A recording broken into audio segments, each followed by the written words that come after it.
How to create another Apple ID if you already have one. Hey guys, in today's video, I'm going to show you how to create another Apple ID even if you already have one. Whether you need a second account for work, a different region, or any other reason, I'll walk you through the steps. Let's get started. First, open the Settings app. Go to your Apple ID at the top. Make sure you are logged in. Now come back to the home screen and open the Safari. Here, go to cloud.com, tap on Sign In, verify your account with the Face ID. Then scroll down a little over here and tap on Create a New Account. Then this will appear on the screen.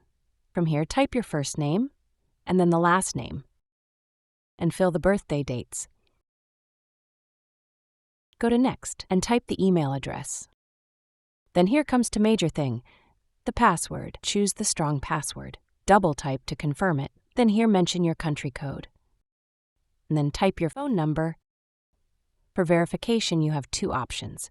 Either they will call you or through the text message. Scroll down and type here in the box the image code words.